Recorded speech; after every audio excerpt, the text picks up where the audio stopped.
ladies and gentlemen, boys and girls, children of all ages, cats and kittens, dogs and fucking puppies, and all you bastards out there who are at home, just like I am. Unless you're out in sunny California, or supposedly it's sunny out here, especially all the fucking rain we've been getting. Welcome to another episode of the Wrestling Enthusiast Real Talk Podcast. I am E. Peralta, otherwise known as the Wrestling Enthusiast. Well, Wrestlemania has come and gone this weekend. We're going to discuss what the fuck we just saw. Some matches with no fans and some great cinematic value and a couple of high spots here and there. A last man standing match and a complete fucking acid trip. It was one of the most craziest things I've ever fucking seen. Especially when it comes to wrestling, especially something that's dubbed a fucking match. But anyway, also, some more wrestling news, but mostly this episode that we're going to talk about here is mostly about WrestleMania. WrestleMania 36 that happened this past Saturday and Sunday. It was a two-night spectacle. Spectacle testicle. That's what I thought of that, but I'll give credit where credit's due because of the current circumstances. This COVID-19 bullshit has basically made society into a fucking standstill.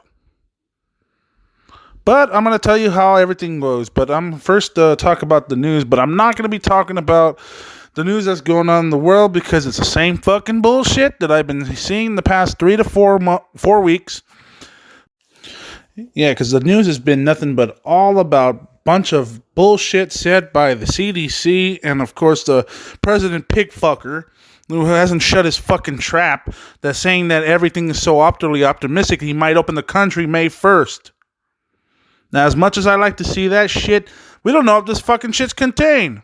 Because a lot of pigfuckers that fucking voted for this prick, and apparently they're fucking still out there, dicking around, jacking off cows.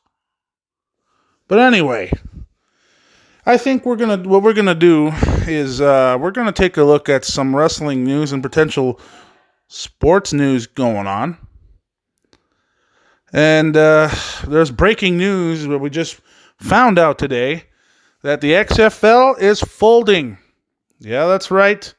XFL is closing up shop and they have no plans for a 2021 season. Ain't this a fucking bitch?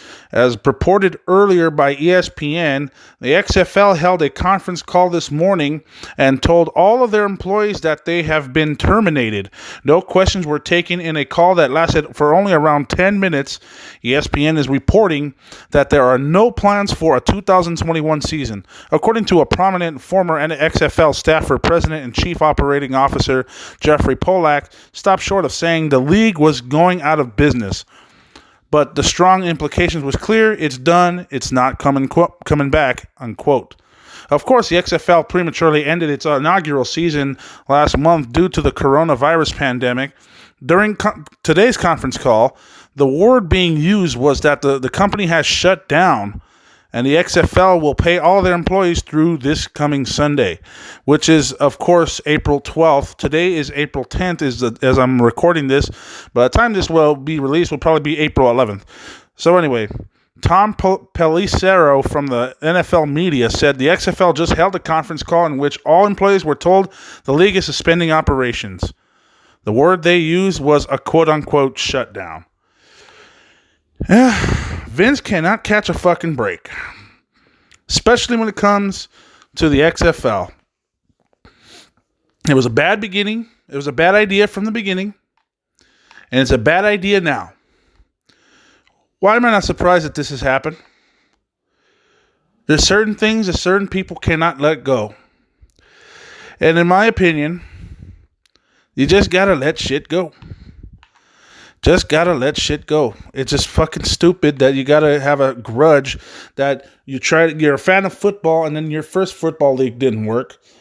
So you gotta fucking get pissed off and waste more of people's money and people you invested in your own main company and start creating a football league again and try this shit again. What are you expecting the results are gonna be, Vince? God damn. You're either a genius or you're a fucking idiot. And judging by how you are right now, I say you're a fucking idiot. But then again, I digress. More breaking news coming from the wrestling world. WWE released the following statement. Effective today, Friday, April 10th, 2020, WWE and the Revival have agreed on their immediate release from WWE. We wish all the best in their future endeavors. I wonder who the fuck wrote that. John Laura fucking Nitis? My name is John Laurinaitis. I am the Executive Vice President of Talent Relations and the Interim General Manager of Monday Night Raw. Sounds like you got punched in the fucking throat there too many fucking times. I bet somebody shoved balls down your throat too, didn't they? Well, so yeah, Scott Dawson, Dash Wilder, AEW bound. I mean, we don't know. That's not really set in stone yet. We're going to find out in probably a couple of weeks or two. Supposedly, there's a rumor afloat that there is no compete clause. So they're going to go somewhere. And I think that something's going to be happening with them. But there's a very strong case that the Revival, Scott Dawson, and Dash Wilder are definitely heading to AEW. It looks more likely so that that's going to happen. They could head to New Japan Pro Wrestling probably, but we don't know that for sure. And yeah, we're going to definitely figure out what's going to happen there. And well, let's definitely see what they do from now on. Maybe they might be AEW bound, so we'll have to wait and see. Coming soon to Dynamite, we might see the Young Bucks against the Revival. Catch-can style wrestling to high-flying Lucha Libre style, quick, fast-paced action. So who knows? This is going to be a conflict of styles. It's going to be very good. Anyway, I'll read one more wrestling news thing here, news article right here. If you guys have seen the most recent episode of Dark Side of the Ring, I suggest you people watch it. It's very interesting, and it's very, very interesting. It's very, very cool to watch. It's just give you an inside look at how behind the scenes were back in the day, and it's a fucking trip because you get to trip out on what happens back there with agreements and disagreements and all that shit. So anyway. If not to put spoilers on if you haven't watched it yet, but I'm going to say there is a part in that episode where Jim Cornette, former WWE writer Jim Cornette, and former WWE writer Vince Russo got into a confrontation. There's a news article that has happened on the latest edition of the Busted Open radio broadcast that Vince Russo commented on Jim Cornette's claims that he confronted Vince Russo backstage after Steve Dr. Death Williams got knocked out in a Brawl for All match. Russo said he has no memory, quote unquote. Then you could check out some of the highlights here. And he says, I'm not going to call, and this is I'm quoting Vince Russo here. I'm not going to call Jim Cornette a liar, but his story about confronting me after Dr. Death got knocked out, bro. I don't remember 1 second of that conversation. I don't remember Cornette approaching me. I don't remember Cornette saying the things he claimed to say. So I'm the kind of person that'll say, okay, you know what? I'm not quick to call anybody a liar, so maybe I forgot. Maybe that actually did happen, and I forgot. Basically, the bottom line is, bro, and he usually says this in his quotations. If I sit here and say, you know what, Jim, with all due respect, I don't remember that at all. What am I doing, Dave? I'm turning into into World War III. Cornette tells this story. I didn't say about that on the show because I'm not going to waste the next 3 weeks arguing with Jim Cornette about whether or not he said that to me after Dr. Death lost the match. I do not remember one single word of that conversation ever taking place, and I'm going to say how his fucking voice is. Then he commented on how his job was to pitch ideas to Vince McMahon, and ultimately Vince decided which ideas to do. And he was saying, unquote, because I could tell by the way he fucking talks, I'm not really a fan of Vince Russo because the guy, he says he hates wrestling now, so fuck him then. He says, quote, my job was I was in that sport. to go to Vince McMahon's house, bro. Vince never had any ideas. That was, he paid me. So I would have to sit there and rapid fire idea after idea after idea. And that's where I learned to get the thick skin with my ideas, because I would go through a card catalog every writing session. And I would really try to push what I really wanted. I would rapid fire ideas. Brawl for All was one of the ideas on the list. It wasn't important to the show. It was like a sideshow. It had nothing to do with McMahon in Austin or Rock in Austin. It had nothing to do with any of that whatsoever. So whether Vince McMahon liked the idea or not was going to have zero bearing on me. It was an idea that I pitched to Vince. Bro, at the end of the day, Vince McMahon chose to do it. It's Vince McMahon's show. My job was to give him ideas. I did my job. Vince took the Brawl for All and decided to do it on the show. Why is Cornette cutting a promo on me and not Vince McMahon? It's twofold. Number one, he doesn't have the balls to cut a promo on Vince McMahon. And number two, he wants to further his agenda with Vince Russo. And I quote with the voice acting. So let that go ahead and sink in for a minute.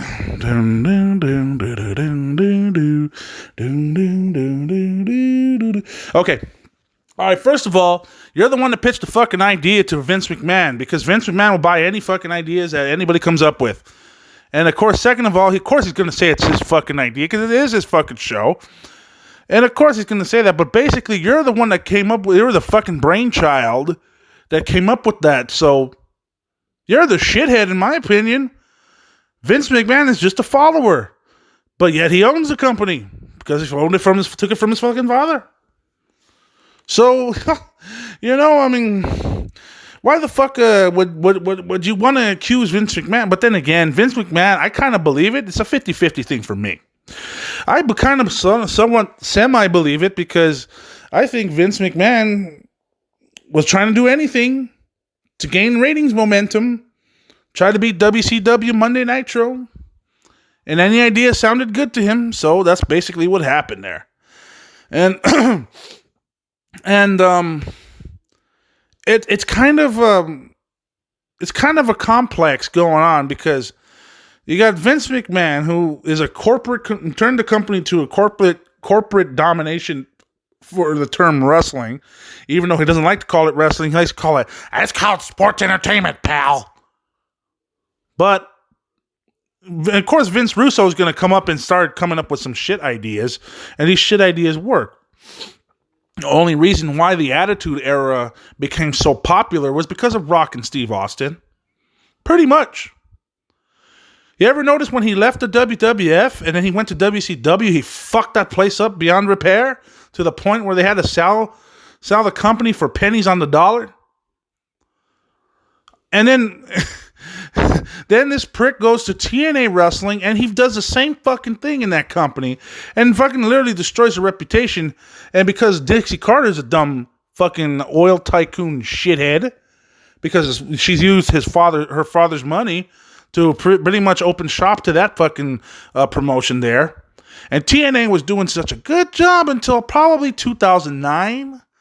And some bullshit happened. And then before you know it, what the fuck happened here? And yes, I was watching TNA Wrestling for a little while from 2009 2010, especially when Hulk Hogan and Eric Bischoff and Ric Flair started showing up, along with Rob Van Dam, Jeff Hardy, some great talent. Former WWE alumnists. Once they started showing up, 3 or 4 months later, I started to see differences. I started to see some things happen with the company that I think, what the fuck? What the fuck is this shit about? So, once 2011 happened, and I saw Victory Road 2011, where the main event was Jeff Hardy versus Sting, It was a match that I reviewed at the Wrestling Enthusiast, my Wrestling Enthusiast video on one of my episodes. I talked some big shit because Jeff Hardy was drugged up and he wasn't prepared at all. He was completely fucked up on whatever the fuck he was doing. I don't know if he was doing crack cocaine, smoking weed, PCP, or fucking opium rectally. It don't fucking matter because he was completely fucked up and he was in no condition to fucking wrestle in a championship title match. Especially against Sting? What the fuck? They tried to stall time for him to sober up. It didn't work. They tried to stall time to fuck around with the crowd. Didn't work. So the match only lasted a minute and a half. Fucking pathetic. And I said that shit. I was like, nah. I don't want to fucking deal with this crap anymore. And that was a Vince Russo thing. So yeah, I'm saying this. Vince Russo is a shithead to the wrestling business. Yes, he is a shithead. I agree with Jim Cornette on this one here. Have Jim Cornette say some obnoxious and crazy things in the past? Of course, yeah, he did. He's the one that got himself fired for saying a chicken joke. It's not a racist joke, in my opinion, but it's a chicken joke and whatever. I mean, whatever. I don't give a fuck. Think whatever you want to think. But he got fired for saying that joke on NWA Power, and then he fucking got let go. I mean, he said some outrageous shit. But, I'm not going to hate him for it. I mean, the guy's fucking human. Just like Tessa Blanchard is human. Just like all these other people are human. All these wrestlers are human. Especially these people that are out of a job right now. Filing for unemployment. Sky high numbers. Especially these out of work wrestlers that can't find a fucking booking. Can't find a match. God, man. My heart is with you guys. My heart is definitely with you. I mean, it's really, really, really sad. You guys bust your ass. You guys bust your ass every fucking time. And then you guys just, you guys are saying, oh, sorry, because of the COVID-19 pandemic, we can't be booking any shows right now at the time being. I know you guys got bills to pay. I know you guys got rent or mortgages to pay up. I know you guys have fucking, I know you guys struggle along the line to go down the road and fucking, put on a good show for everybody. But, I really feel bad for these indie wrestlers. My heart goes out to them. So I'll see what I could do if I get a chance. Get some upgrades in my computer system, and then I'll possibly have one of these guys come in as special guest. We'll see what happens, but for the time being, I still gotta wait. Still doing this experimental type of shit in this podcast because I like to do this as a hobby, but I'd also like to make it heard so people could listen to my opinions and see what people think about it. Because everyone has an opinion for these things.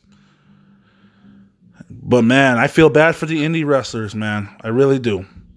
My heart goes out to them. Because of this COVID-19 pandemic, which we should have been fucking taken care of. Fucking piece of shit. I'm also I have talked shit about Donald Trump many times, but I'm gonna say this: I'm calling out another motherfucker, Anthony Fauci, you fucking asshole. You look at the numbers of New York City, New York State. You look at the California state. You look at the Washington state. You look at the worldwide numbers going on, and the curve is starting to flatten.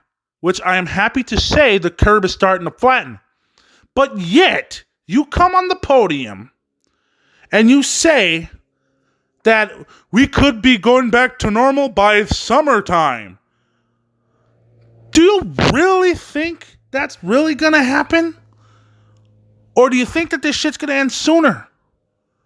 Here's the thing. You don't fucking know. You don't fucking know what's going to happen. You can't predict the future. And now he's saying, I don't think anybody should shake anyone's hand. I don't think we should do it until a vaccine is ready. And I'm like, okay, well, when the hell is a vaccine going to be ready? Right now we're in human trials and everything is looking very optimistic. Oh, really? So that's great news then. How long will the vaccine be ready? It's going to be ready in about 12 to 18 months. Fuck you, you fucking prick. You piece of shit. Anyway, I think it's going to... I don't... That's why I'm not talking about the news, because this is all it's been for the past month. Nothing but shit. Bad news left and right. Oh, yeah, and another thing, too. You fuckers over in the UK and in France, what the fuck are you guys doing? Your cases have spiked to double the numbers in new cases of COVID-19 and the coronavirus. What the fuck are you guys doing over there? Are you guys giving yourselves Cleveland Steamers? Jesus. What are you guys thinking? Put down the fucking fork and stop sucking off the escargot. For God's sakes, man. I mean, Jesus. I thought we were supposed to be doing better. Not getting worse. What? Then again, this is what happens when you stick your nuts in a fucking iron post. God damn it, man. All right. Before I start losing my shit, I think it's time to start changing the subjects. And let's talk about the main event, which is a two-parter here. Yes, this is the first WrestleMania. The first WrestleMania that's happened that's going to be a 2-night spectacle with no fans. Awkward. All right, well, let's get down to business here, and I'm going to tell you exactly what I thought about these things. And, all right. So, I'm watching the pre-show.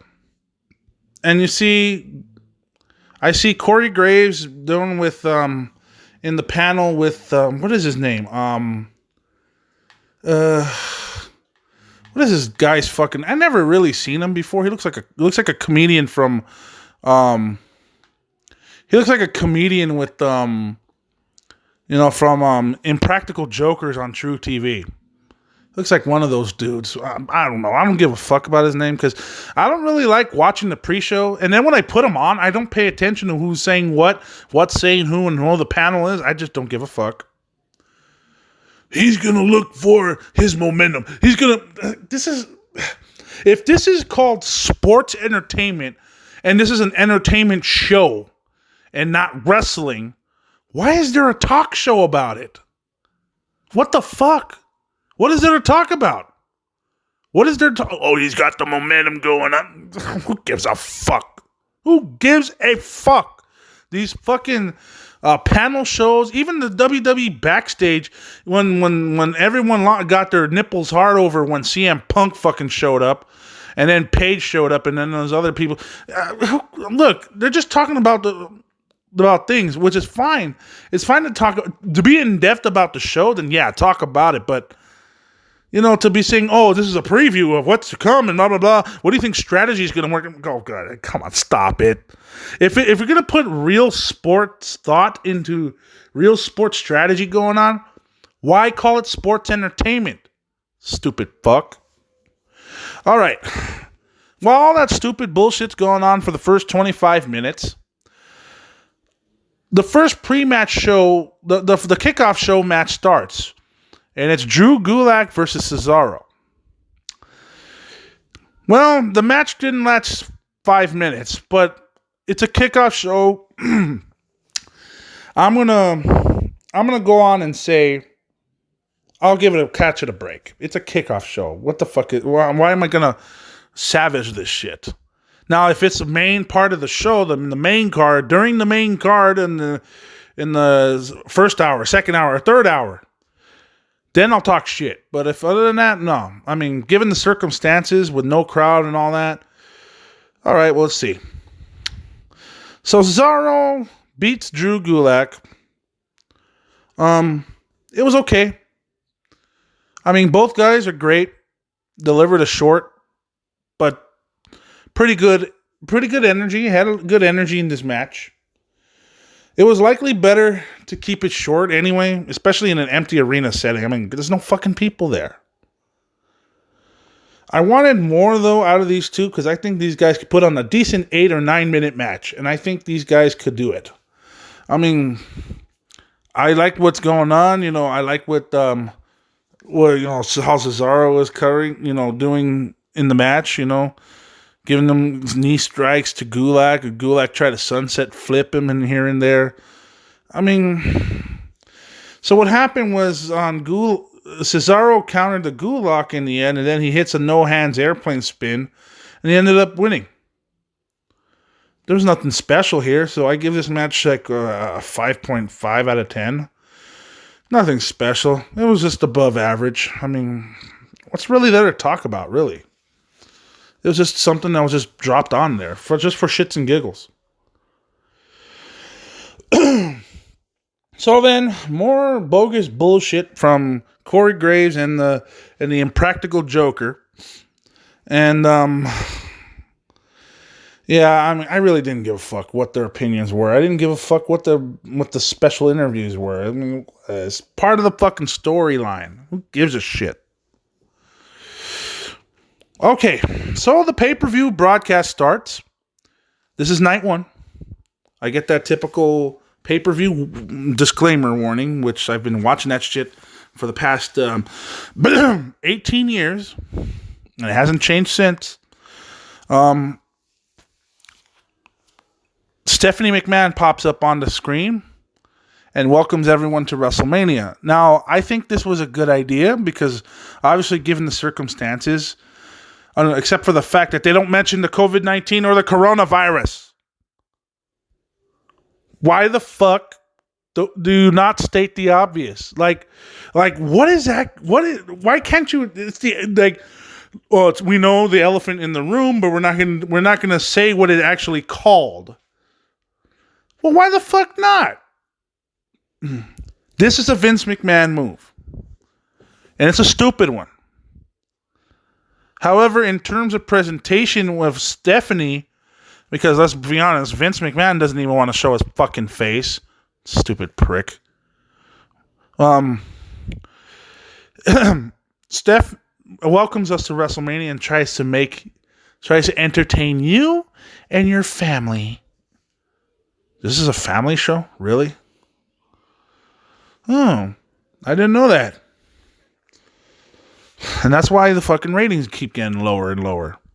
This is not Disneyland, bitch. This is a fucking fighting. Simulated fighting. I don't like to use the word fake because it's bullshit. There's nothing fake about wrestling. Yes, it's choreographed. Yes, maybe. It's predetermined. Yes, of course. But fake, anything but fake. That's bullshit. I'll tell you what's fake. Your mother's tits from the implant job. That's what's fucking fake. Anyway, they did this America the Beautiful montage, which I thought it was nice. Literally performed at every WrestleMania, all the way until last year's. We got the intro to the show. Those About to Rock by AC/DC was playing in the background. I thought that was nice. That was good too. And then Rob Gronkowski, the host of this year's WrestleMania, hyping us up to a 2-night spectacular. Then Mojo arrives and he's hyped up. Gronk chops him a few times and then they're ready to roll. And the first match we got Michael Cole and JBL on the SmackDown commentary. Hey, at least it's not Sam Roberts. Just kidding. I actually kind of like Sam Roberts, but because he's kind of more of a realist. But then again, I think that's the gimmick he's been giving. But Sam Roberts, alumnus of the Opie and Anthony show. Before Anthony said something that wasn't of his nature, and Opie became a straight pussy. But anyway, I digress. Anyway, that's for another time. One thing I like to say, they started the show with a title match. And is women's tag team championship. The Kabuki Warriors, the champs, against Bliss Cross Applesauce. It started off with Bliss and Asuka. Asuka dances a little bit, tags out to Sane, and, Bliss slaps her and then slaps her down. Nikki ended up tagging in, works a sleeper hold. So, this is pretty much based on some funny tactics here. But on all that, I've kind of find it pretty entertaining. This match was good. I mean, I give all four ladies some benefit of the doubt because they really tried in this matchup because they were trying hard. They wanted to put on a show. You got Kabuki Warriors, and you got Bliss Cross Applesauce, Alexa Bliss and Nikki Cross. I just really feel bad because they have to perform in front of a crowdless arena, a crowdless little warehouse. That's what it looked like to me. I mean, if you watch the show, you'd notice there's a big fucking ceiling fan hanging in the top of the roof. Poor Kairi Sane. She didn't get to ride her pirate ship to WrestleMania. Poor Nikki Cross. She didn't get her favorite pyrotechnics either. God, this coronavirus sucks. Anyway, back to the matchup. It was a fun match. It may have been a bit too long. And there probably were some obvious editing cuts because I think I've noticed the way some things were fucking edited out.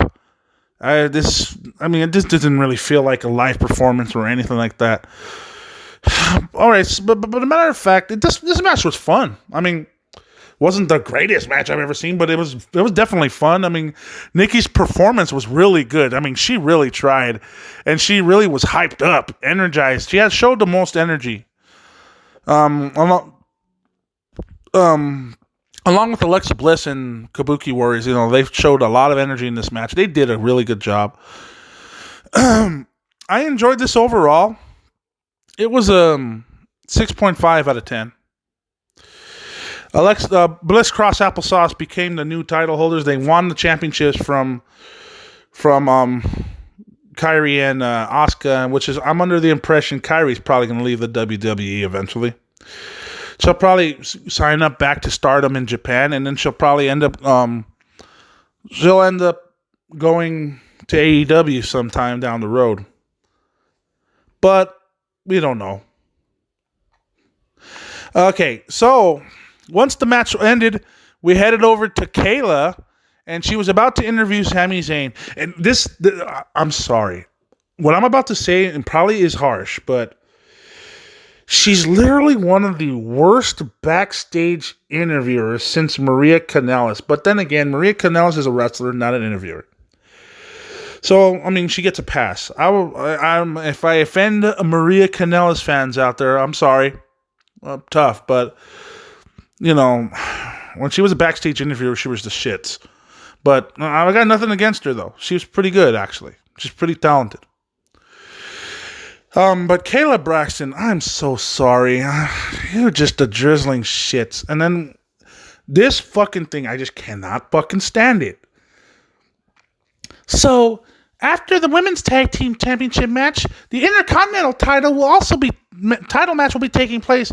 And joining me at this time, the Intercontinental champion, Sami Zayn.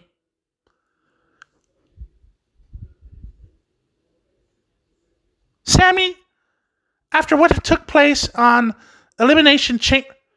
Okay, hold on. See, now I'm just acting.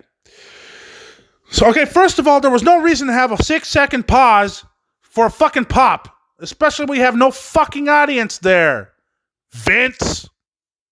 You fucking idiot. It just irritates the piss out of me. It's like, why the fuck would you ask for a pop when there's no people there? People are stuck at home, idiots. Oh, good Lord. Okay, I ignored the goddamn promo from Sami Zayn because when that waiting for a reaction thing happened, I was pissed and I was like, "Fuck, what the fuck?" So what happened after that? The next match was King Corbin versus Elias, and I turned the TV off and I went to go get something to eat. I went to get something to eat, and by the time I came back, Elias beat King Corbin. Now, I did review the match over time. Here's my final verdict on that match. It's a 3 out of 10. Who gives a shit about King Corbin? I mean, Elias, he gets a little bit more of a reputation, you know. He does a lot better than King Corbin does. He's a better worker. Especially when it comes to his gimmick. The match was flat. There was no pulse. Except for when Elias hit King Corbin with a guitar. And I laughed about it. I'm like, haha, the king of the Possum Day Parade fucking finally got whacked with a guitar. And a damn good one, too. Yeah. So anyway, I didn't give a fuck about this match. Elias got his revenge anyway. The face won, which is the right call, but I didn't give a shit. 3 out of 10. King Corbin can't work. He's not a good wrestler. He's not a good brawler. He's a fucking ex-football player and a boxer. And if you get that combination to be a WWE superstar, just because you're almost 7 foot tall, and it doesn't mean you cannot work. What the fuck? That wasn't the drizzling shits. So now Tom Phillips and Byron Saxton are now on the Raw commentary. And here comes Becky Lynch in a big rig to fight Shayna Baszler for the Raw Women's Championship. Okay, first of all, Tom Phillips' commentary sucks. He sucks. Michael Cole sucks, but he sucks a little bit more. Sometimes they show some pauses in the action and they don't commentate on certain things. I was like, God damn it, dude. But I'll talk about them in a little while. I want to talk about the match first. They started brawling right away. They spilled onto the floor. Shayna was dominating the match. Becky ended up countering here and there. Shayna went to the announce table and then used the steps. Back in and Becky. Becky heads up to the top and then falls with a missile drop kick and all that shit and boots to Shayna. So Becky hits a knee strike to the apron and then they trade until Becky hits a urinage and rolls her on the covering for a 2 count. Then Becky gets all pissed off, heads for the ropes, and then Shayna ends up cutting her off, slams her to the mat. And there was a certain time where Shayna Baszler repeatedly slammed Becky to the announce table and back in. Table didn't break or nothing, but still. Shayna ended up countering into the Carafluna clutch. And then dragged down Becky a little bit. But Becky ended up pulling up a Bret Hart and then counters into a stacked pin. In my opinion, this match, Becky Lynch gets put over yet again. But at the same time, I don't think Shayna Baszler is buried either because she didn't look bad in this matchup. It was a 6.5. It was good. But I don't think personally she did not look like shit in this match because she lost with a roll up and she was like, what the fuck? You know, like you got to be kidding me type of reaction. So usually I think if you're going to continue a rivalry going on, I think personally, if you're going to continue this is one of the best ways to do it, by a roll up pin instead of, hitting a finisher or getting a submission, because that is officially, to me, in my opinion, a burial. Or, at least someone that's actually getting really put over. But, they worked hard. They really worked hard. They worked well laid out and physically in the matchup. That was pretty physical. It was a good struggle and a good fight to it. I thought that it played well, and I think the result was absolutely the wrong one. That is, unless Ronda's coming back, but I doubt it. She ain't coming back. So 6.5 out of 10. Wasn't bad. So it was good. IC title match, the Intercontinental Championship, Sami Zayn versus Daniel Bryan. I see Shinsuke Nakamura and Cesaro ringside, and then on Daniel Bryan's corner, I see Drew Gulak. We killed about 2 minutes of Bryan, as Bryan chases and gets a distracted Cesaro, and that was a waste of fucking time. And I'm going to be honest with you, I was disappointed. Knowing the potential that these two great wrestlers, not superstars, Vince, but these two great wrestlers had, I was very underwhelmed by this match. This match was a 6. The reason why I give this match 6 is it underperformed.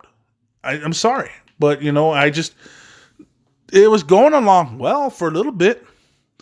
Sammy was getting some composure, and he was even willing to play around with the crowd here, so to say, because there ain't no fucking crowd.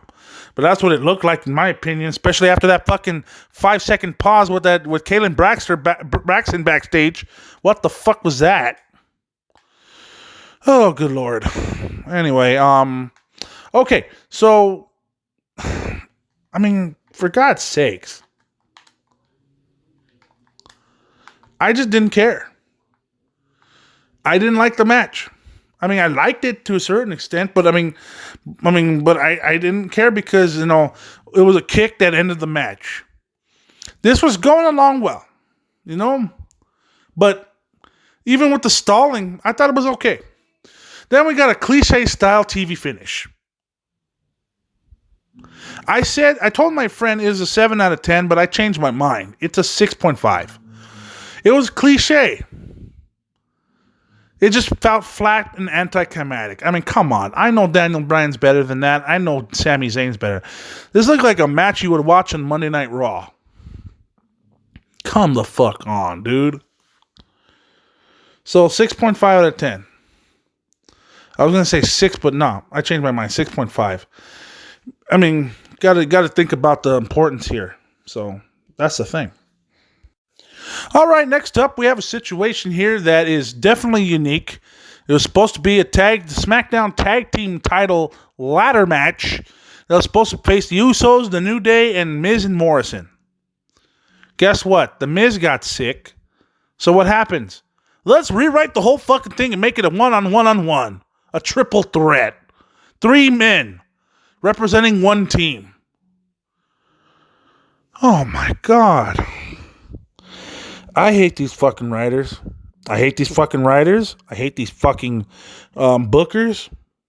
I hate these because they're the dumbest, stupidest pieces of shit. They want to write fucking soap operas and reality television. Fucking jerk-off prick pieces of shit. God, man. I wish you were fucking guillotined in a fucking hill somewhere. And then your fucking head rolled down a fucking hole, you pieces of shit. Because all you give a fuck about is entertainment and not sports presentation and wrestling. Making the fucking industry look like shit. Fucking cocksuckers. Anyway, because of it, due to incompetence, we have a 3-way ladder match going on here. Instead of 2 tag teams against one guy that has one guy missing representing another tag team, which is the tag team champs. Just because The Miz decided to get sick and start quarantining himself, the whole match is a clusterfuck. Okay, let's see how this worked.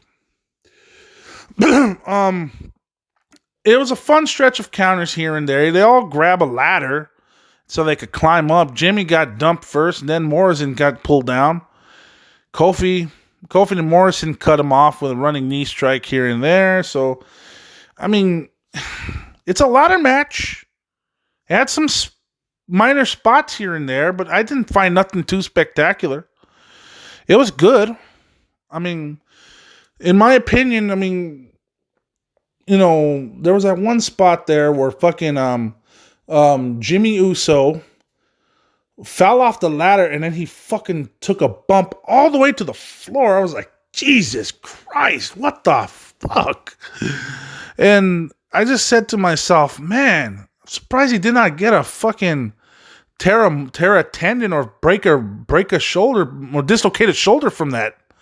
That was fucking wicked. That was a gnarly ass fucking fall. And then when Kofi set up a ladder right there between the barrier and the ring apron, I thought they're gonna do some nutty ass spot. Never worked. Didn't happen. Now, was this match bad? No, it wasn't. The effort was there. The effort was definitely there. I have great respect for these three. And, they do all the shit they do without the adrenaline rush of the crowd, because the crowd would have been responding, holy shit, holy shit, holy, you get what I'm saying. They could have started chanting, this is awesome. But it wasn't there. It kind of lacked the energy that it was supposed to have. And I think it showed with no crowd. And like I said, just because I'm critiquing this does not mean I hate it, okay? I definitely understand the circumstances that's been going on.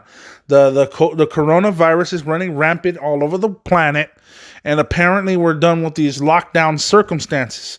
But on the other hand, we got this shit going on where apparently, we're fucking trying to see what's going on in the first place to see how they're going to pull off a ladder match. The effort was there, though. I have great respect for these three. They definitely have Kofi Kingston. He had his moment in the sun last year, and I called it match of the night when he fought Daniel Bryan last year, and I thought that was that was the best match of the night. I gave that match a 9 out of 10. It was superb. It was superior to all the other matches. John Morrison, by this time last year, he was out in the Indies. As a matter of fact, the PCW Ultra show, he was tag teaming with his wife Taya Valkyrie, and then they ended up with a match between Daga and Tessa Blanchard last year. I thought they did a great performance there, and they were swirling around through the independent scene, and I thought that was great. They were doing a great job. I didn't think around this point in time, by now, that they ended up signing with the WWE. But in any event, John Morrison was victorious here. I gave praise to Kofi Kingston. Jimmy Uso, kudos to him too, especially taking that sick fucking bump all the way to the floor. God damn. But in any case, these three try to make something worth watching, and it's a credit to them. The finish, though, was shitty, and it was lame, and it felt fucking flat. But I thought this was quite great. I thought this was a great match. And not greatest. It was very good. 7.5 out of 10. I would like it better if this was an actual tag match. You could have had an even much bigger spot than you would have had already. So, 7.5. I can't really complain too much under the current circumstances. So, I'll give them my hats off to them. All right, the next match, we got Kevin Owens versus Seth Rollins. And judging by how the rivalry is and how the storyline's going between the Monday Night Messiah and Kevin Owens, I didn't really have too much interest in this match. And Seth Rollins was cheap shotting Kevin Owens, obviously. And they brought to the floor, Control slamming Seth to the barricades and the apron and all that shit. And yeah, whatever with this match. And I just, Kevin cuts off Seth. Seth cuts off Kevin. Seth Rollins looks like a complete fucking douche. A douchebag with a man bun, as I say. I didn't really care too much for this match. It was okay. physically, because there was a super kick by Kevin Owens, of course, and then he cannonballs, and he heads to the top rope. He gets a swanton for 2. They work into the counters, and the lariat by Kevin. Both men are down like a regular fucking match. And then then for some reason, Seth Rollins drags Kevin Owens down to the floor, hits him with the ring bell, and gets disqualified. Kevin Owens ends up winning the match, and then Seth Rollins ends up going up the stage like a bitch. And apparently Kevin Owens thought the same thing I was thinking, because he called him a little bitch. Because he said that's not the makings of a god, that's just the making of a little bitch. And apparently he called him out and said, let's do this shit, no disqualification. Best thing they've done in this match, because so we get a no disqualification setting. Seth ended up walking up and accepting the match, takes control, dumps Kevin, beats him up with steps and chairs, clears off the announce table. Kevin hits him with the bell again, and then does it again, and again lays him out on the table. Then he climbs onto the WrestleMania sign and then says, unquote, how's this for a WrestleMania moment? Jumps off the fucking sign onto Seth Rollins on the announce table in a crazy fucking spot that was. Risky, but effective. Very effective. So Seth Rollins is fucked up, and I could tell both of them were fucked up after this spot. So Seth got put to the table, got back in the ring. Then Kevin Owens gives him a stunner. 1, 2, 3. This match is over. With a false DQ was a poor choice. At least I thought. It was a good match. Very good. And as a matter of fact, it morphed it into a no DQ match suddenly that raised the stakes up a little bit, didn't it? And in my opinion, they should have just booked that instead. Because this how shit should have been in the first place. Should have been a no DQ match, since Kevin Owens hated Seth Rollins' fucking guts. And then Seth Rollins acting like a fucking douchebag. Of course. Now, for the record, I hate this gimmick that Seth Rollins has. He looks like a fucking twat. And his little posse with Murphy and Akam and Rezar makes himself look like fucking cunts themselves. So, however, Akam and Rezar now have a push because of that. So, we'll see how that goes from here. So this match should have been a no DQ match in the beginning. They should have just booked that instead. The stuff after the restart was far from bad. And that was a Mania moment, which I think, in my opinion, is the WrestleMania moment of the whole entire year. I'll talk more about that in a minute, but in a little bit. But it was match of the night, in my opinion, for at least night 1. I gave that one an 8.5. It got my fucking attention. It's just a really fucking shame that these guys worked really hard through the shit booking and the crowdless responses. That's just me, though. Okay, Universal Championship match. The champion Goldberg against Braun Strowman. And more on that in a minute, because Roman Reigns had to pull out due to an immune-compromised immune system. Well, this match was the drizzling shits. I knew it. I knew it was going to be that. All they did was circle and talk shit. Goldberg attacks. Misses with a spear. Then end up hitting one. Then hits another. Then hits a third. Gets a 2 count. Braun gets jackhammer into a power slam.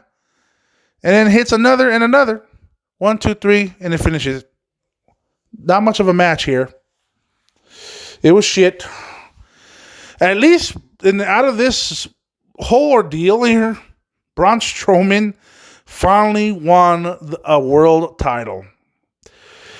It got to look good in terms of surviving and overcoming Goldberg to do so, but how long was this shit going to last? I mean, is it too late?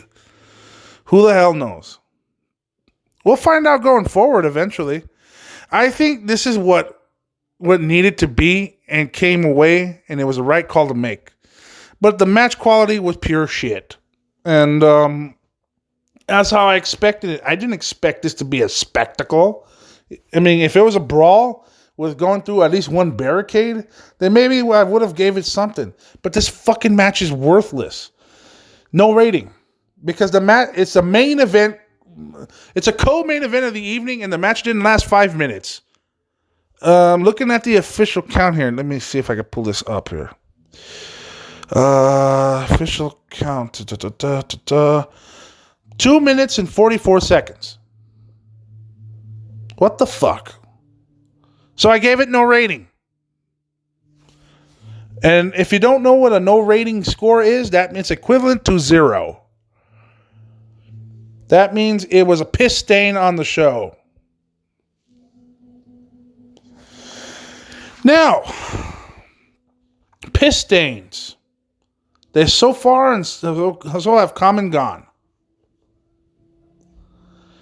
Now, the main event happened to be The Undertaker versus AJ Styles, a boneyard match. Well,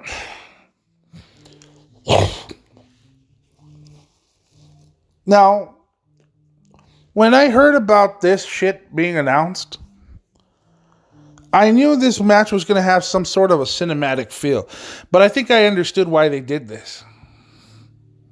They did this because of the circumstances that were handed to them. Apparently, the pandemic has obviously an obvious change of strategy. So, I could see where they're going with this. So, we're going to the Undertaker's Boneyard, or at least, whatever this is. Some mock cemetery and then we see a hearse come in, and then we see 2 druids come out of the hearse, and then we see a casket rolled out, and then they open the casket, and it's AJ Styles. Fooled everybody in the beginning. And when the Undertaker arrived, he came out in a badass motorcycle through the songs of Metallica. And that was fucking awesome. And I said to myself, damn, the American Badass is back, huh? Wow. Oh, man, that was fucking priceless. So, fuck, that was cool. So, yeah, I was waiting to see what was going to happen. And I wanted to know what was going to be. And judging, they started fisticuffing each other, exchanging shots to the face, punches left and right. And, I knew it was going to be cinematic, which kind of reminded me of the House of Horrors match between Bray Wyatt and Randy Orton back in the Payback pay-per-view from 2017. And it reminded me of the Ultimate Deletion match between Matt Hardy and Bray Wyatt back in 2018 on an episode of Monday Night Raw. So I see all this shit going on in a cinematic setting. It's like I'm watching a low budget, but it's like I'm watching a low budget B level movie. Don't get me wrong, they did a good job with this it was imitating a fight. You know what I mean? They were punching each other, kicking each other, slamming each other with shovel sticks. The OC got involved with Luke Gallows, Carl Anderson. And, Taker was attacking, and then AJ Styles was attacking, throwing dirt in Undertaker's face, kicking his ass, kicking him in the balls, beating the shit out of him. Undertaker was at one point surrounded by druids near that little wood house. And he took out every single one of the druids, and then the OC started jumping him, and he started fucking them up. Undertaker was getting his ass kicked. And then he got shuffled into the grave. There was a grave on the side where I proposed that the loser gets buried alive, which is like a buried alive match. We haven't had one since Bragging Rights 2010. So anyway, so AJ Styles starts beating the shit out of The Undertaker, and AJ Styles dumps his ass in the grave. And then he starts up the bulldozer so he could bury him, the little mini bulldozer. But then all of a sudden, Taker appeared to be from behind and magically out of nowhere, and he beats the shit out of him. Styles runs away onto the roof of that little wood house, that little barn.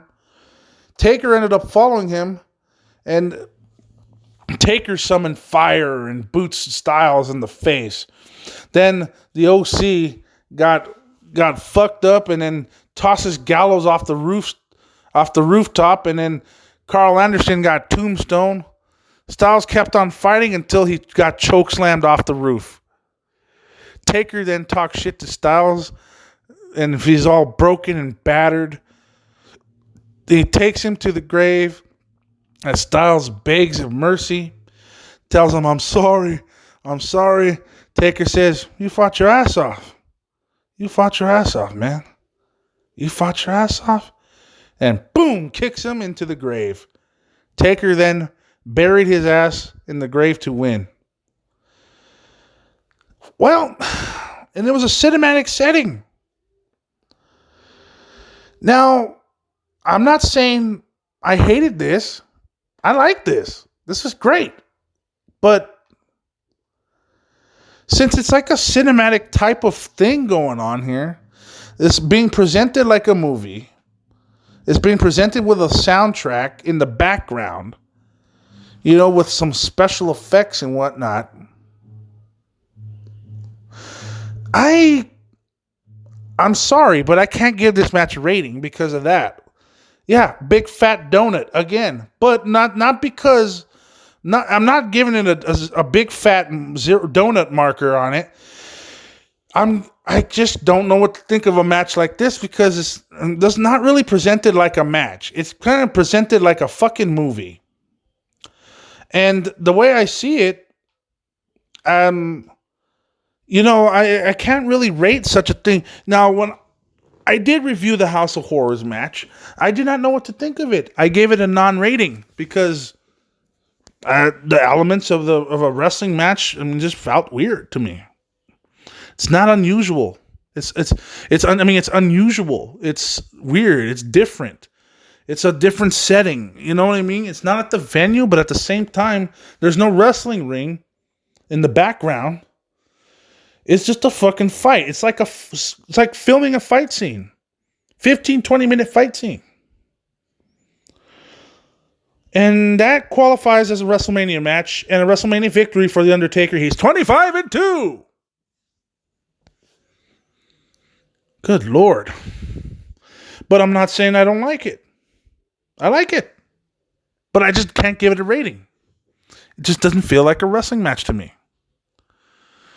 But it's fine. It's one of these once in a while things. So okay. Live with it. Night 1 gets a 6.5. I would have given it a 7 if it wasn't for or 7.5 if it wasn't for the zeros. Given the circumstances, I will give them credit because I think they did a good job. But under any way, shape, or form, this was not one of the best things I've ever seen. But I will give them credit under the COVID-19 pandemic and the quarantine. Everyone's under quarantine. So yeah, I will give them the benefit of the doubt. There was some uniqueness here. Just didn't know what to think of it.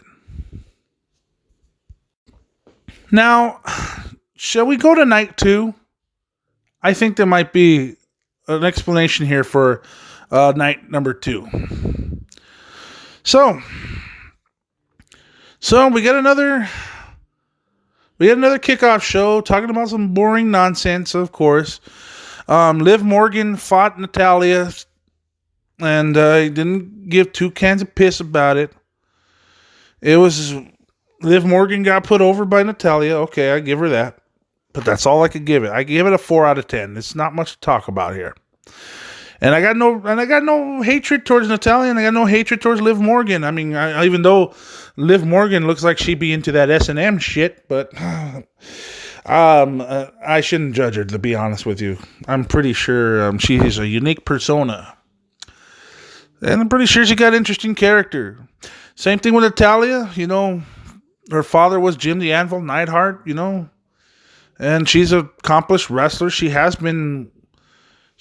done some good things for the business. You know, I think I give her credit where credit's due. So kudos to her. I mean, I ain't going to bury them. I'll bury King Corbin because he's a fuckwit. But, you know, 4 out of 10, though. Wasn't feeling it. I'm sorry. So, we got welcome to night number 2. Stephanie welcomes us again. We got the intro again. Well, I don't give a fuck. I saw this shit already. Gronk welcomes us to night number 2. Okay, what the fuck? I don't give a shit. Goddamn. First match. NXT Women's Championship match. The champion Rhea Ripley against Charlotte Flair. Charlotte, I knew was going to win this match. I had a feeling she was going to be a title holder here, and I had a feeling she was going to do it here. Rhea got some pretty cool gear on. I will give her credit. Charlotte grounds right away and then talks trash, and she toys around Rhea Ripley for a little bit. Now, for the record, this was the best match, in my opinion, of night number 2. I mean, Charlotte Flair was very physical in this match. So was Rhea Ripley. She showcased what she's capable of. Charlotte Flair is showing her physicality in this match. And, you know, she's one of the most talented. So, you know, even though her main roster career has been, 4.5 years, almost 5, I cannot hate the fact that she's already a 10, 11-time women's champion. I cannot hate that fact. Even though she's only done it in a span of 5 fucking years. And a lot of people are saying, why does she have to go over again? Why the fuck does she have to go over again? And, well, first of all, I could understand if someone they're pushing way too hard, that's under talented, and then they push way too fucking hard, then yes, I'd be bitching and moaning, complaining, and griping about it. But in this case, I got no hate on Charlotte Flair because I think, in my opinion, she backs up her talent. Now, it's a lot of titles she's held. Yeah, it's quite a bit tedious, to say the least, but I can't really complain about it because she's talented and she's showing what she's capable of. So I can't hate. Why should I? So, I mean, Rhea Ripley, you know, her time in the sun basically going to come along. She's only 22. What? She's 22, 23, 24? She's younger than me, obviously. And I'm in my 30s. And she's a world-class talent, and she's going to go over again. She will. Her time will be calling. Even though some people say that, well, this is a wrong call for her to hold the NXT championship, much less when NXT is getting some fucking momentum. A lot of people are going to say this. Yeah, fine. But this match was great. I mean, it was a physical match with great work ethic from both Rhea Ripley and Charlotte Flair. They both had a strong layout. They had great psychology in the ring. It was tremendous sense of urgency from both ladies. And I will say this was a great start to the show in terms of in-ring action. And this delivered 8 out of 10. Definitely 8 out of 10. It was superb. At least for the night. Little did I know, and little, unfortunately, I would say that this was match of the night. And sadly, it came into fruition. Because I was thinking maybe there might be some more shit going on. Who knows? There's going to be some underdog moments here and there. There could be some hidden gems here. So you don't know. That's why we watch the matches, and that's why we watch the shows. The last time I've seen a WrestleMania that had this much spectacular action, match in and match out, was WrestleMania 17. WrestleMania 17 will always be my favorite, unless I get proven wrong. The only one that came close to it was 31. WrestleMania 31, Silicon Valley, Santa Cruz, California. And that was the one that came closest to WrestleMania 17, in my opinion. WrestleMania 31, 2015. Okay, let's move on to WrestleMania 36, which is 2020. Aleister Black taking on Bobby Lashley, and I mean, I thought they did a good job of keeping the action moving. I mean, there was no downtime. I mean, Aleister Black was showcasing his talents. Lashley's trying to showcase he's a powerhouse. Black was countering. I remember the moment where Black countering a spear with a knee strike for a 2 count, and then Black laid out a flurry of strikes, kicks, and then a knee strike, then a moonsault to the floor. That was dope. And you can see Lana out there. Boy, she'd be a factor in this match later on. Lana started barking instructions and demands Lashley to spear him. It ended up being a mistake as he ended up running towards a black mass, and Black ended up winning. This match was 6 out of 10. It was good, solid match. They did a good job of keeping the action going. So there was, I think. Of course, Aleister Black, I was expecting this match to go in his favor because, this was basically to make Aleister Black look good anyway. So, this definitely to put him over. I don't really have much to talk about. I mean, especially in that match. So, 6 out of 10. It was okay. It was good. Solid. Bayley rants about her matchup tonight, and then she ended up leaving. And, that night. While Banks tells us, just watch and see what happens. And that was an indication, I bet she's going to fucking turn on Bayley, ain't she? And she's going to end up pinning her, and she's going to end up winning the SmackDown Women's Championship. Well, we'll have to find out, shall we? Gronk is here again, talks about the 24/7 title, wants to win it by the end of the night, and blah, blah, blah. We know where that's going. The next match, it was Otis versus Dolph Ziggler in a match of jealousy and shit, and a lot of people were emotionally invested in it. And, there was a lot of personal investment in this match. Sonya is out with Dolph Ziggler. Dolph tries to avoid Otis, but is caught. Then counters into a super kick. Otis, then he posts Otis, then back in, covers for a 1 count. Dolph ended up grounding the action, so he follows with a drop kick. There was a lot of drop kicks in this matchup by Dolph Ziggler. He kind of kept things grounded a little bit, and then Otis came back a little bit, fired up. And then he dumps Dolph, slams him into the barricades and to the post. Sonya takes the ref, stopping the caterpillar, and then a low blow by Dolph Ziggler. And while that was going on, Mandy Rose arrived and ended up slapping the shit out of Sonya Deville.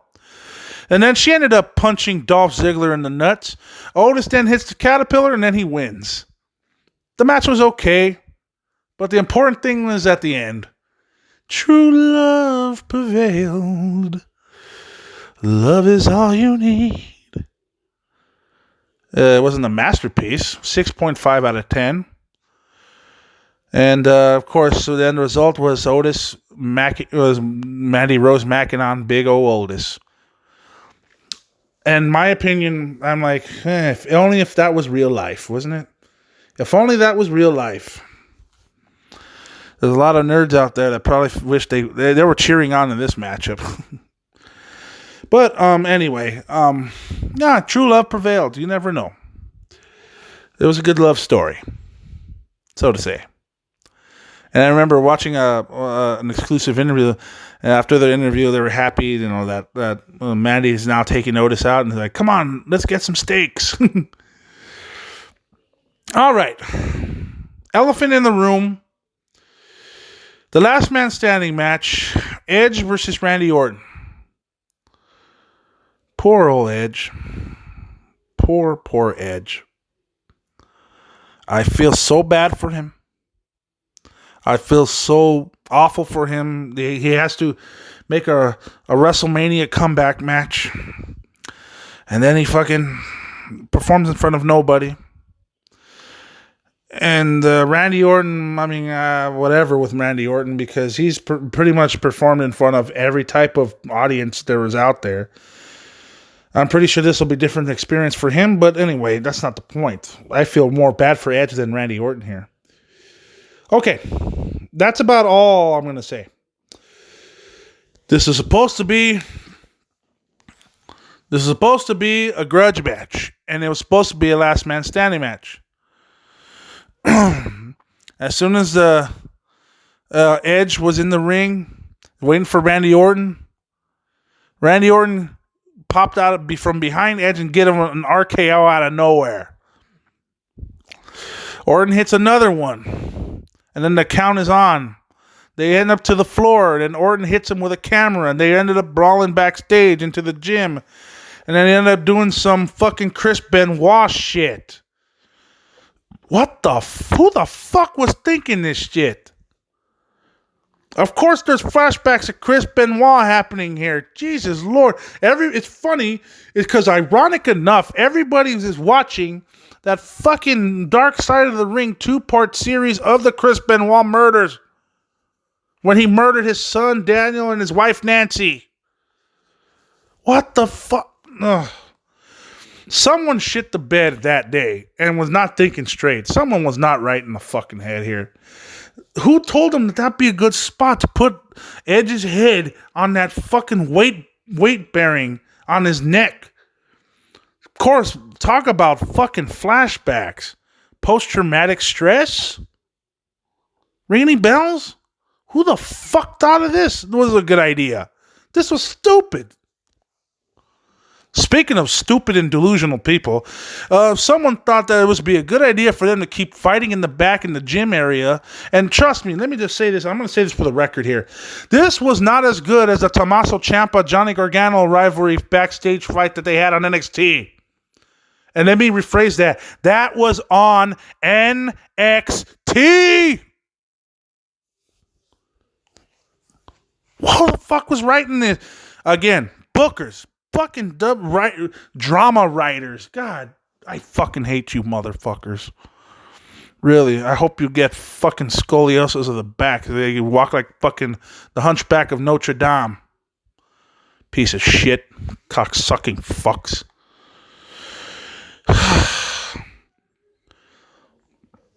You want to... I gave this match originally a 6.5 out of 10 at first when I talked to my friend. I changed my mind because I rewatched the match to study the body language and all that. I got nothing against Edge. Randy Orton, I really don't really have a beef with him. However, I mean, he's been in the wrestling game for so long, but at the same time... his selling abilities, like, what the fuck, sometimes, not all the time, but sometimes, that doesn't mean I don't like him. He's okay, he's cool, I'm pretty sure. Anyway, I think the best thing that they did was using the various parts of the PC to change things up away from the ringside area. The worst was that the constant counting for every little fucking down spot. You know, I was making fun of the goddamn referee when he was going, 1, 2, 3, 4, 5, 6. You know, and it was and I was watching it on FaceTime with my friend, one of my wrestling friends, and God, we were making fun of the referee because 1, 2, 3, 4. What the fuck, man? Come on, get fucking real. Every time they get knocked down, they're going to fucking do a fucking 3, 4, 5, 6, 7, 8, 9 count. Stupid. Anyway, as far as the matchup goes, this went way too fucking long. Especially when there was one spot where they were fighting in the back near the trailer, and Edge got on top of a ladder with a chair, and Randy Orton was laying on top of a table or two. Edge went on top, took a dive onto the fucking tables and onto Randy Orton. Now, that was a good spot. That was the spot of the match. Now, I'm expecting a second spot to happen because of the length that's going on, or a third spot to happen. But no, this was the drizzling shits. This was a fucking abomination. It went too long. It went too goddamn long. It was stupid, to say the least. They ended up fighting on top of a truck bed. Then they ended up fighting on top of a production truck trailer. And the last 7-8 minutes of the match ended up there. It's way too fucking long. And it's just fucking, oh, God. I scratch my head about these fucking things. And,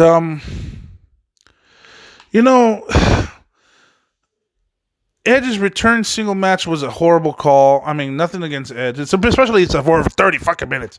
Really suffering without a crowd here to get invested into the counts, which again happened way too often. Last man standing matches are a tough puzzle, basically. I mean, to solve, if you think about it. Even with the best of crowds and great workers, so with no crowd, poor Edge. The announcers here fucking suck. Tom Phillips basically was like a deaf fucking mute. What the fuck? Why you like say something, asshole? Say something. You know why? Because you're fucking boring. That's what you do. You fucking don't say anything when there's a spot going. You're full of shit. Say something. Stick to your own fucking shit. Do some other profession. Masturbate. That's your biggest fucking thrill. Okay, that's enough fucking bashing the announcers.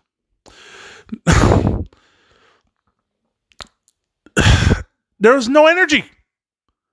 Jim Nance was more enthusiastic at the Masters in his calls than this shit. They undoubtedly tried hard. Edge and Randy Orton. Edge did his best, and I think Orton tried to give him a special return moment, and it sucks because the build was excellent, but whether he had the circumstances given or the overly long setting, they couldn't climax it properly here. And to tell the truth, I'm devastated. But it was bad. Like, no one thought to edit down a tad. This was bad.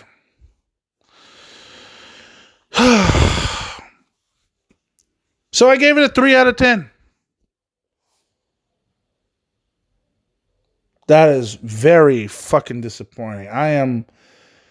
I'm smacking myself in the face to say, oh, why the fuck did this have to be so fucking long with only one spot in the match? And then something controversial, especially with those fucking weight bearings on his goddamn neck. Oh, Jesus Lord.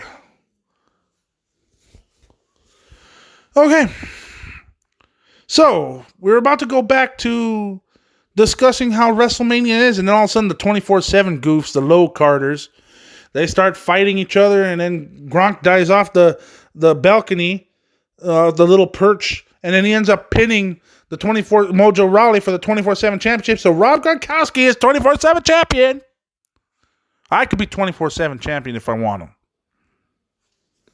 Good God. Anyway, it's not the same like the hardcore championship. It's just not the fucking same. They're using social media, which is fine. They're not using any other different elements and shit. You gotta do it during the show or during the pay-per-view. Make it a spectacle. Make it a chairs match or something. Or make it some other cool shit. Use some foreign objects or weapons. Weapons. I'm not gonna be politically correct here. Weapons, asshole. Not foreign objects. Stupid fuck. That's Vinceism. Yeah, fucking bum. All right. Before I get completely disgusted and I completely fucking change my mind with this goddamn show, the Street Profits take on Angel Garza and Austin Theory, who are given a golden opportunity of a lifetime due to unforeseen circumstances for the Raw Tag Team Championship at Wrestlemania. Here's the problem. No people in the crowd. Selena Vega out in ringside. Aleister Black ends up hitting that. Okay. That was in poor taste. Okay, that's none of my business. They're a couple. They're a couple, and they love each other. Okay, cool. All right, so here we go. Champions control early on. They isolate Theory with double teams here and there. Garza takes out Dawkins, and that allows Theory to tag him.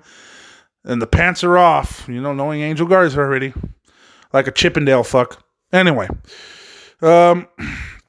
Dawkins counters, tags him forward, runs wild like a crazy fuck. Montez Ford, he got a lot of energy there. Montez Ford, fucking A. He shakes the fucking ropes like the Ultimate Warrior.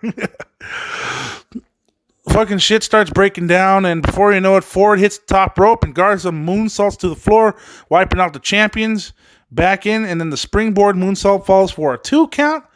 Breaks down once again. Ford hits the frog splash, and then they end up winning. It was a relatively short match, 7-minute match. Short but solid. 6.5 out of 10. It was pretty energetic. Everyone showed off some nice energy, a nice pace, and it was a nice change of pace following that Orton Edge debacle. And some people say, oh, it's still going on. I don't know. Who gives a fuck? Selena Vega started attacking Montez Ford, and Bianca Belair makes the save, and then she ended up laying out Selena Vega. So we have one post-WrestleMania call-up here from NXT. Here it is, fuckers. Bianca Belair sold her soul to the devil. Which is ironic because what I'm about to say in a little bit after the SmackDown Women's Championship match. But I'll explain to you in a bit. So anyway, I hope Bianca Belair being called up to the main roster does not demean her into bullshit. Especially with all the other NXT calls up. I mean, except for the Street Profits. At least Street Profits are enjoying some sort of success. Kairi Sane, she was a women's tag team champion, so she's got some credibility now. Where she goes from here, I don't know. Viking Raiders, War Raiders in my opinion, they've had their chance with the tag team championships, but unfortunately they couldn't end up in a better match, and they weren't even booked for WrestleMania, which is dick sucking in my opinion. Well, I mean, okay, I guess can't really complain. But where the fuck is Ricochet? Vince, you fucking prick. Anyway, SmackDown Women's Championship match. It's an elimination matchup with 5 participants. Bayley the champion versus Sasha Banks versus Tamina versus Lacey Evans versus Naomi. And they all attack Tamina, and she's the first one to go out. Boy, they fuck her up. Then all of a sudden, Naomi's eliminated. So then Sasha Banks, Lacey Evans, and Bayley are the last ones. Sasha Banks is eliminated. But actually, see, that was kind of a twist, because I was expecting Sasha Banks to win this match, and then they would have some sort of displacement going on between her and Bayley. But I was wrong. They booked it differently. I kind of questioned it, but at the same time, I mean, I think this kind of it was decent. It's not terrible, but 6.5 out of 10. I mean, look, the ladies worked hard here, all 5 of them, and this was a solid match. I mean, it had a good layout. I mean, it advanced the upcoming Banks versus Bayley split. It went too long, in my opinion, but it was good, and it kind of lost. But the thing is, it lost some momentum. The longer it went along, the more the momentum it lost. So And then surprisingly, Sasha was helping out Bayley, and Lacey Evans got fucked over, and Bayley ended up winning the match and pinning her 1, 2, 3. 6.5 out of 10. Good effort, ladies. I really appreciate that. It was nothing memorable, but it was definitely an effort that was worth fighting for.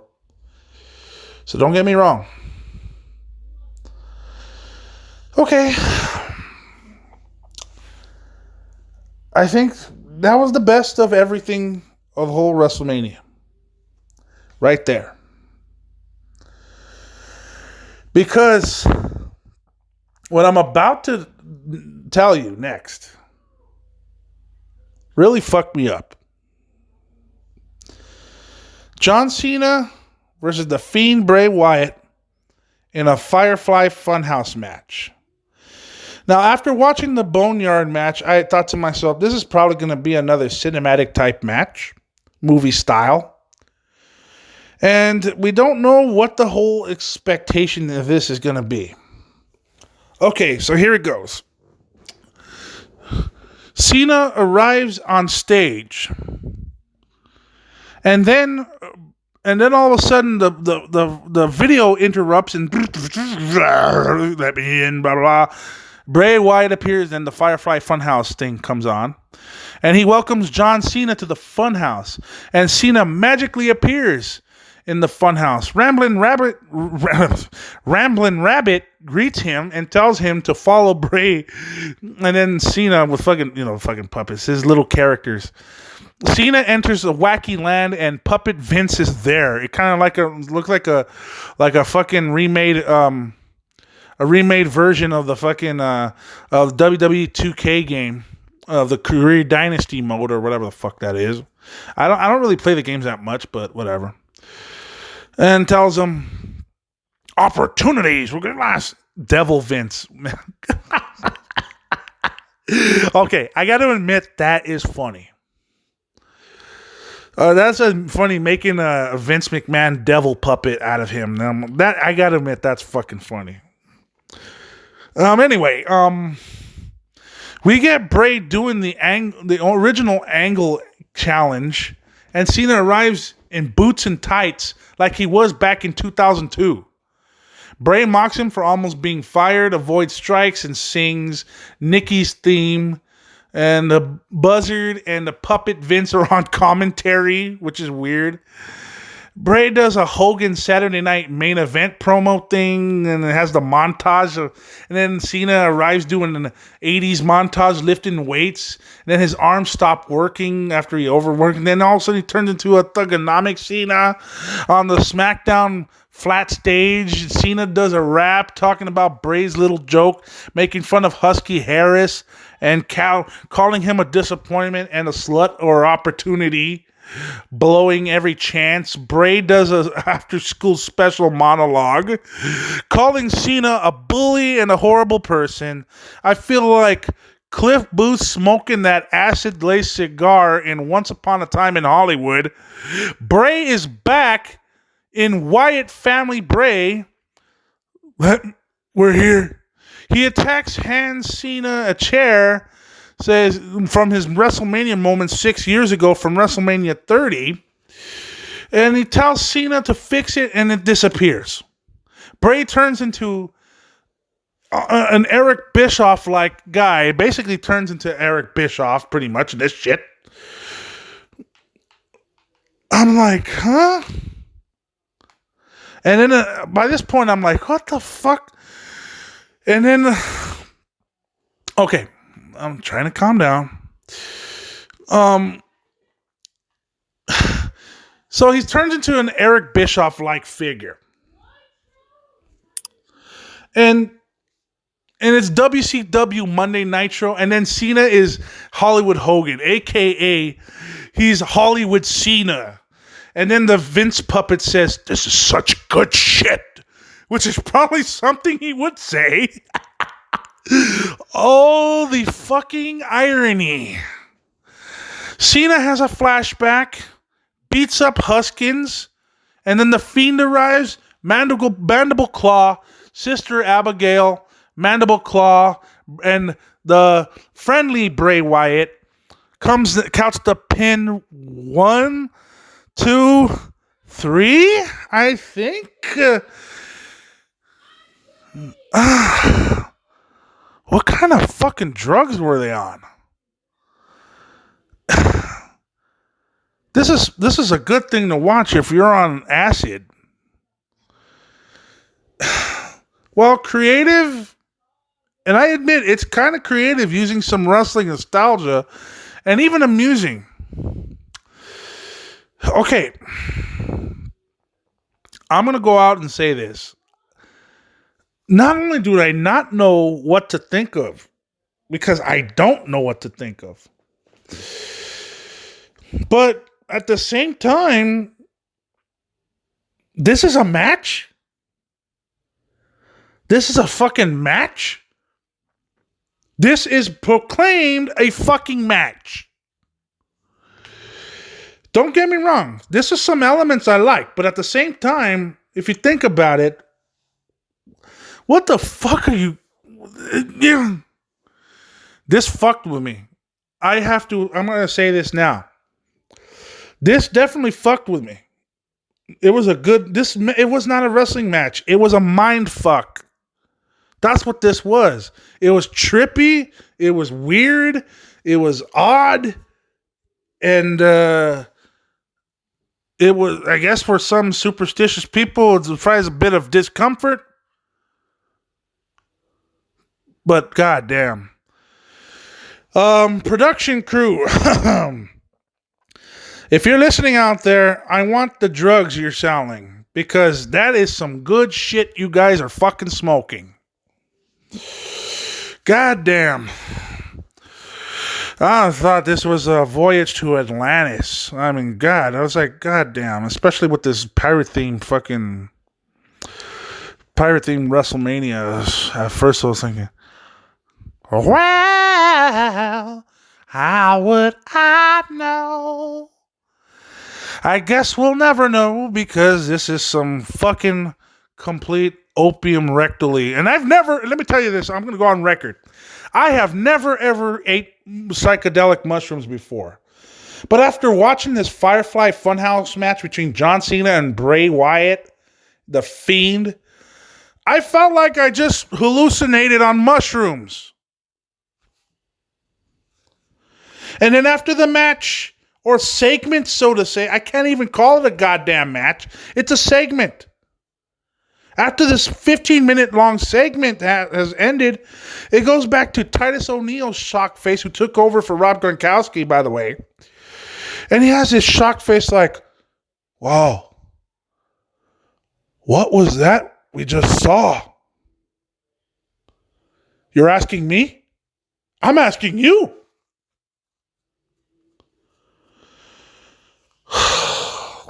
Wow. That match fucked me up. It fucked me up to a point that the next match was the main event, Brock Lesnar versus Drew McIntyre. And by that point, I didn't give a fuck. I didn't give two cans of shit, piss, and cock about it. I didn't give a fuck about Brock Lesnar. I didn't give a fuck about Drew McIntyre, although I give Drew McIntyre credit. This was supposed to be his moment. The match didn't even last 5 minutes. Number one. The match, since this was the last match of the entire event, I will give it a rating. 3.5 out of 10.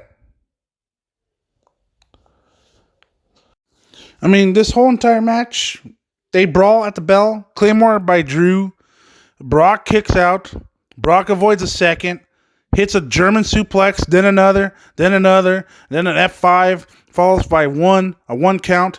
Another F5 gets a 2 count. Third F5 gets a 2 count. Paul demands to keep attacking him. Then Drew counters into a Claymore.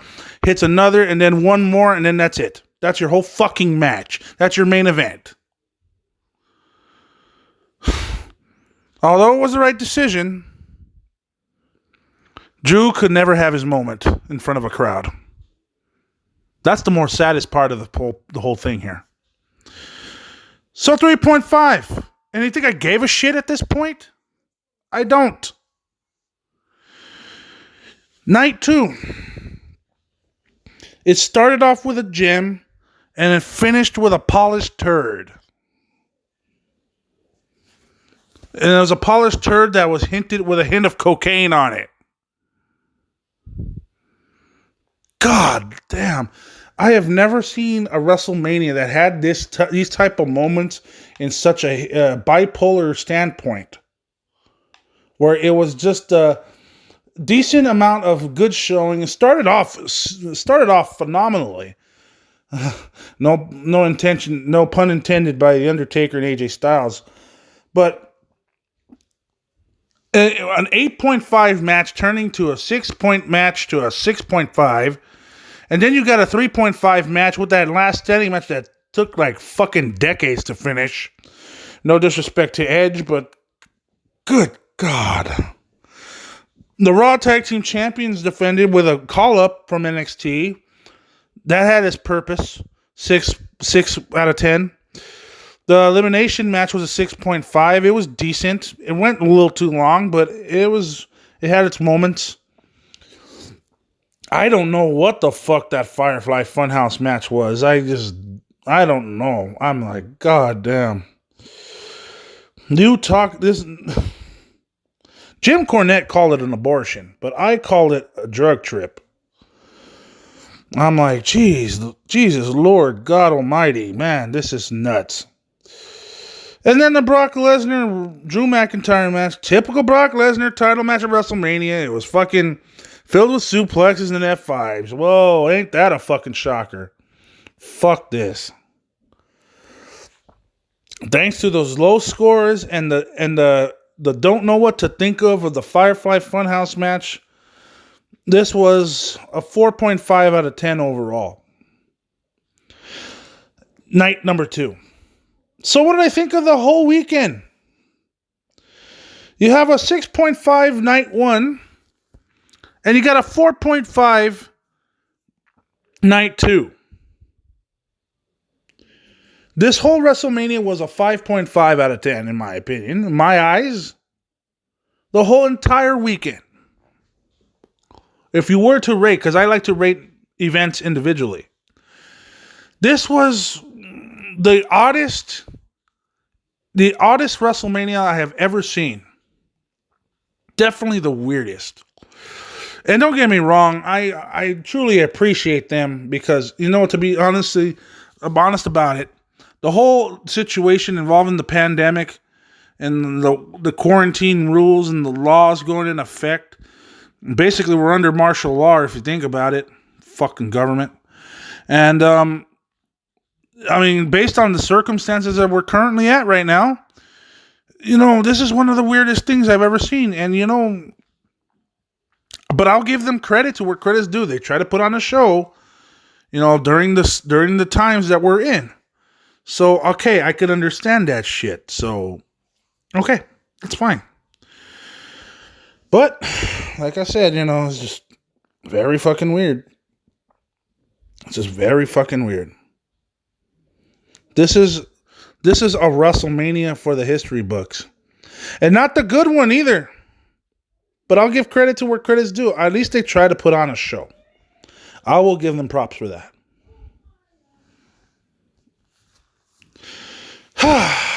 Well, we'll talk about Dynamite next week. I think that's what we'll start talking about. And maybe I'll start reviewing some indie shows as well. I would like to review a match from Impact Wrestling as well and see if that motherfucker from the White House is definitely doing his fucking job, because he ain't. That's for damn sure. So, with that in mind, I think it's time we get the fuck out of here and take a shit and dodge, shall we? Anyway, so yeah, this is the Wrestling Enthusiast Real Talk podcast. And until next week, this is E. Peralta reminding you to wash your ass. I'll see you guys next time.